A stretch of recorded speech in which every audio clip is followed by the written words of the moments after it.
I have chosen Martin Luther King's speech, I Have a Dream.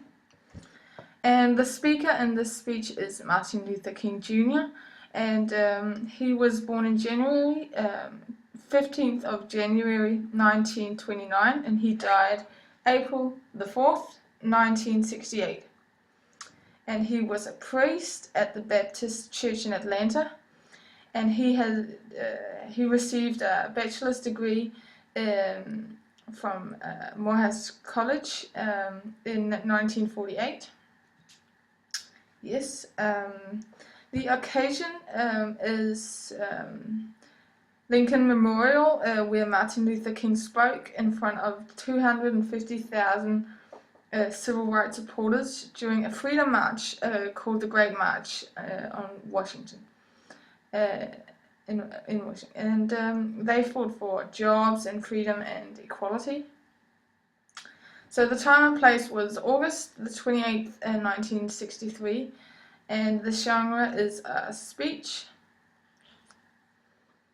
The speech was held exactly 100 years after the end of slavery, in 1863. Or it was the end of slavery, but the beginning of segregation, or the and he refers to the end of slavery and the president at that time also, which was Abraham Lincoln, in the quotation, 50 years ago, a great American in whose symbolic shadow we stand today signed the Emancipation Proclamation. The audience, or the receivers of the speech, are actually all the American people, and he speaks on behalf of the Afro-Americans who have been oppressed, suppressed due to racism and colonization by the white majority, and therefore he is mainly referring to the Caucasian part of America, because it's them that are suppressing the black people, or the Afro-Americans. And he fights for equal rights, which is the reason why he is talking mainly to the white people, since it's them that have to change their vision towards vision about black people. And the purpose of the speech is to convince the society to fulfill his dream about how every man should have equal rights. And this is why he tries to convince the white people that there is no difference between white and black skin tone except the actual color of appearance. The subject is primary equal rights, segregation, racism, and freedom, and the message is that he wants to accomplish full equality and no longer experiences segregation in America. So his dream is to free a free America where everyone has equal rights. And a famous quote that underlines this is also, I have a dream that my 4 little children, my 4 little children one day will live in a nation where they will not be judged by the color of their skin, but by the content of their character. Sorry. The tone of the speech is formal, which could be partially because of the occasion, and the language is very complex. This also could be how he also actually the form of appeal ethos. This is how he builds his ethos about his character and as a speaker, because he was an educated black Afro-American man. So this is why it's actually important for him to build some have some ethos, so he becomes credible. And but he primarily uses pathos as a form of appeal to create a feeling of solidarity and nationalism amongst everyone, not only the Afro-Americans, but also to unite these two segregated groups of human beings, apparently. He also uses a bit of he primarily uses pathos. King uses rhetorical devices, and he uses, as I highlighted before, he uses an allusion in this quote here, where he refers to Abraham Lincoln as a great man, and this also shows how the white man also can be a great man, even though it's seen from a black man's perspective. So it's not only about the Afro-American and how they support each other, and it's also how white people can see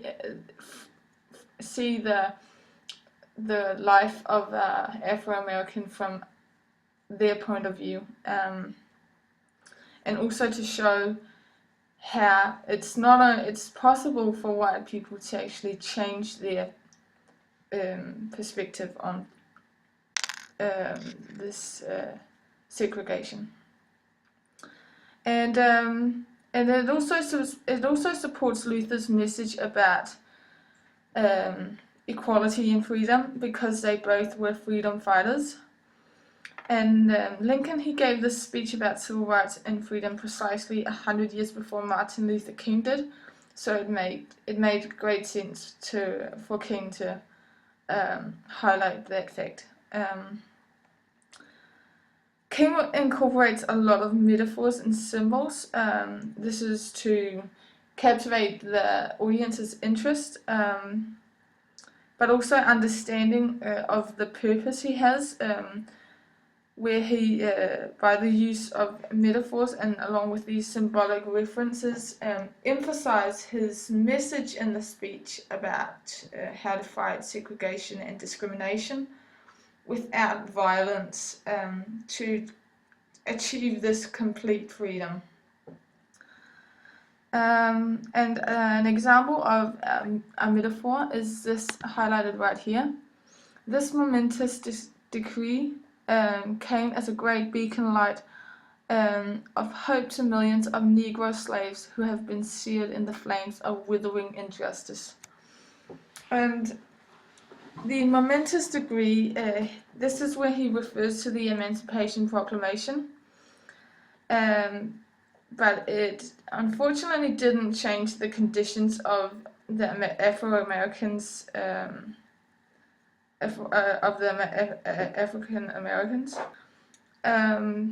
Therefore, he uses a metaphor to call these unchanged conditions flames of withering injustice. And he also refers to this injustice in the next sentence. It came as a joyous daybreak to end the long night of their captivity. So also there he refers to this injustice. And in this quote he is talking about the beacon light, or a great beacon light of hope. And the beacon light comes from the city upon a hill, and it refers to the fact that the Afro-Americans had the feeling of hope once the Emancipation Proclamation was signed. And they had a hope about obtaining equality, but it just didn't last somehow. But they still have this hope,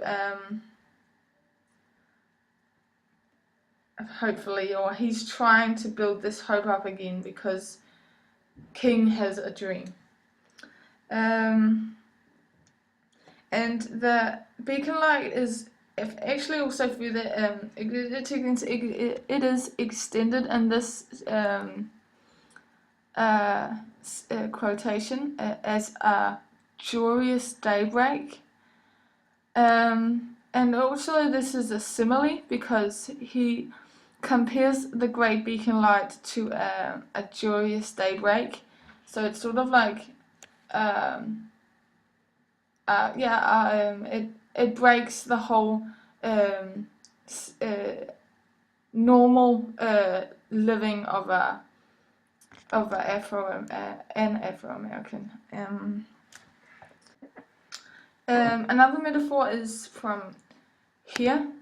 100 years later, the life of the Negro is still sadly crippled by the manacles of segregation and the chains of discrimination, and so on until material prosperity. And this is just an example of how the emancipation wasn't a solution apparently, because the slaves were still bound to this segregation, which came with the Jim Crow laws in 1896. And therefore they're still bound to this discrimination and segregation and equality. And it's shown through the chains of discrimination and the manacles of segregation, and also on the lonely island of poverty. So yeah, and I will go in now. The speech is known for its anaphora, I have a dream, shown down here, that it creates hope amongst the Afro-Americans. They can still hope for an equal America. And King also uses a lot of these repetitions, and they're used to build sort of like a structure up in the speech. So when he uses these repetitions, he can talk about what has something to do with this, and then he goes on, and then we can see here there is a rhetorical question, and this he uses to following repeat all these. We can never be satisfied. So he again starts a new paragraph of how we cannot, or how they cannot be satisfied with how they have been treated, and they need to end this once and for all. The overall values in the speech are highlighted with grey, and they are equality and freedom, or liberty. Here, for example, which he is striving to receive for the Afro-American part of the country as well. And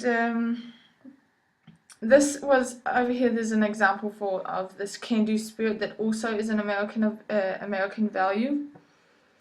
And he also has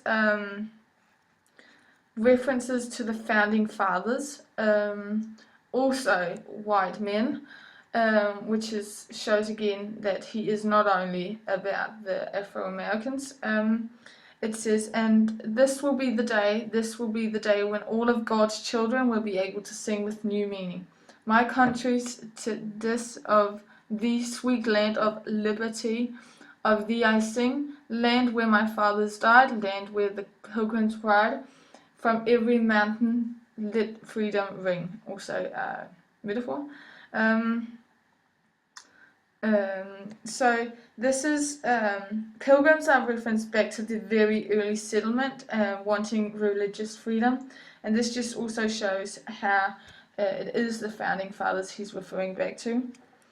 And the liberty in liberty, freedom, America was founded on this dream. A dream of being free, and this is why it's referring back to the founding fathers. And that was about what I had to say.